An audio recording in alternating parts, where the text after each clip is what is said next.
Jangan lupa like, subscribe, dan share ya. Bismillahirrahmanirrahim. Assalamualaikum warahmatullahi wabarakatuh. Alhamdulillah. Wassalatu wassalamu ala rasulillah, amma ba'd. Akhi ukhti rahimakallah. Setiap hari kita melihat orang-orang meninggalkan rumahnya. Ada yang dengan mobil pribadinya, ada yang dengan motor, ada yang dengan kereta, ada yang naik bus, ada yang naik angkutan umum yang lainnya. Kemana mereka pergi?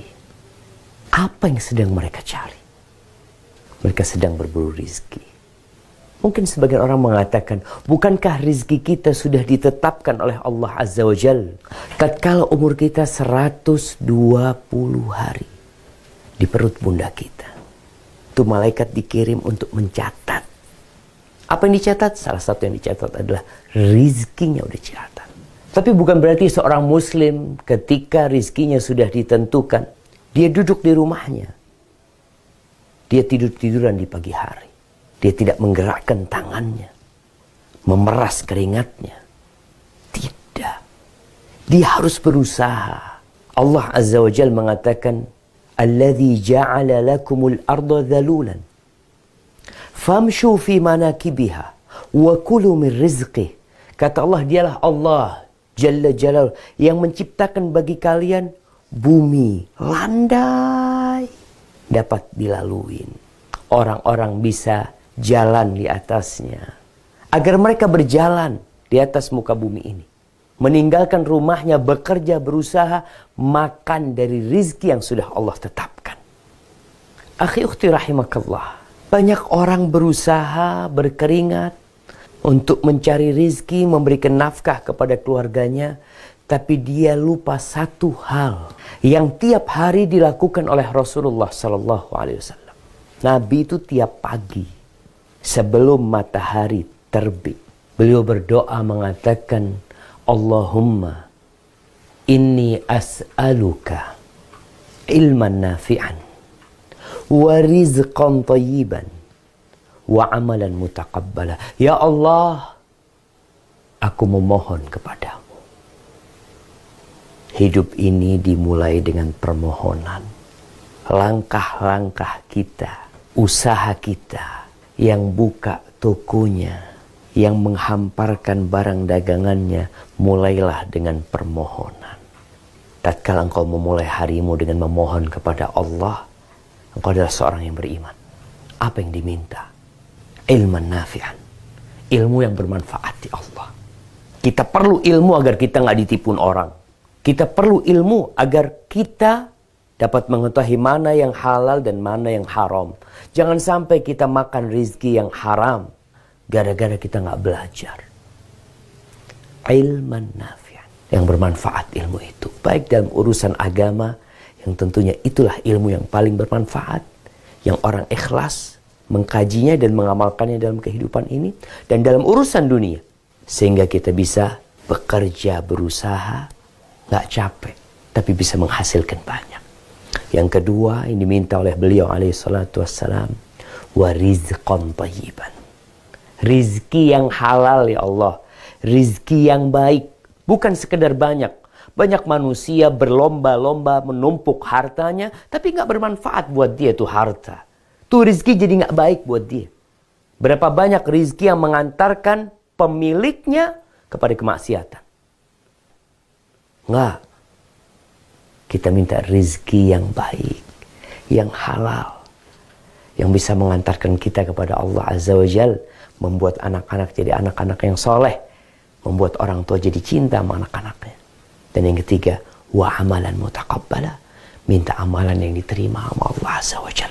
Karena tidak semua usaha manusia diterima oleh Allah Jalla Jalaluh. Dengan ilmu, dengan rizki, dan amalan yang diterima, itu semua pintu yang mengantarkan menuju surga Allah Azza wa Jalla. Pertama, yakin bahwa rizki itu dari Allah. Bukan karena usaha kita.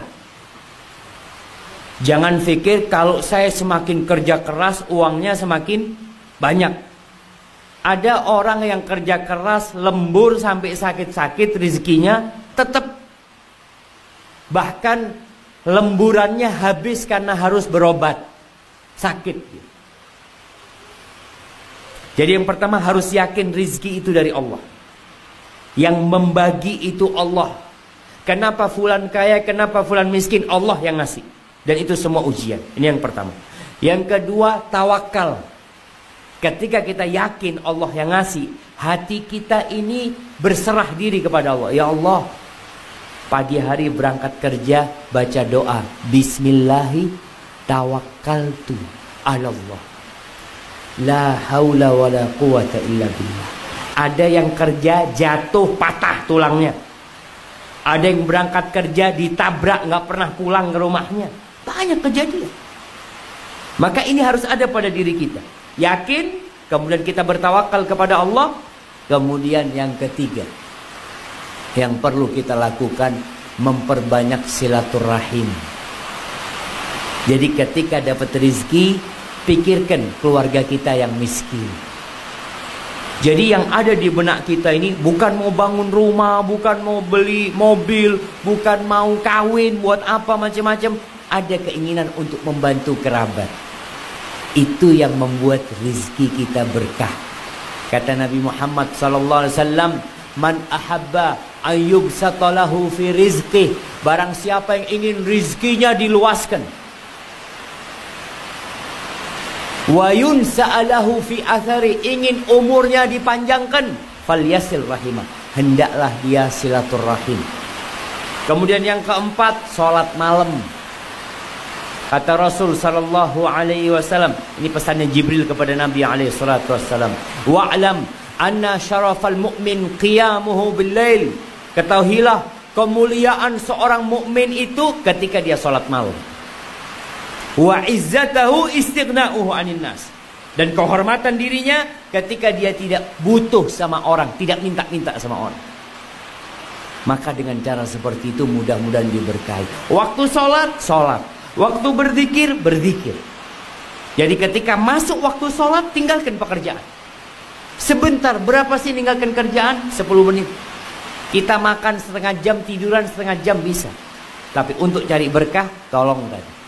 Dengan cara kita melaksanakan perintah Allah, khususnya sholat yang 5 waktu, insya Allah rizkinya diberkahi. Mungkin dapatnya tetap, Ustaz, saya ini sudah sholat, Ustaz, tapi tetap gajinya sama, Ustaz.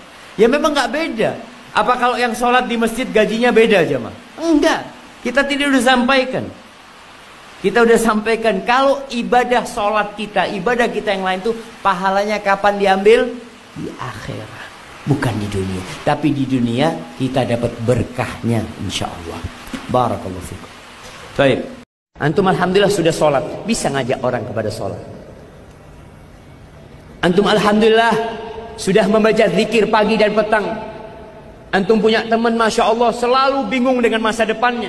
Antum duduk sama dia, Mas, mau saya kasih amalan. Insya Allah masa depan antum dijamin sama Allah Azza wa Jalla. Tiap pagi Mas baca, Allahumma inni as'aluka ilman nafi'an wa rizqan tayyiban wa amalan mutaqabbala. Anak gak hafal Ustaz, ya hafalin. Nggak hafal ya hafalin. Bukan sok kita mau jadi ustaz. Biasanya orang kalau sudah mengajak orang lain menuju Allah Azza wa Jalla butuh sabar. Antum akan diledekin sama orang. Aduh, sok ustaz kemarin masih minum, sekarang mau dakwah.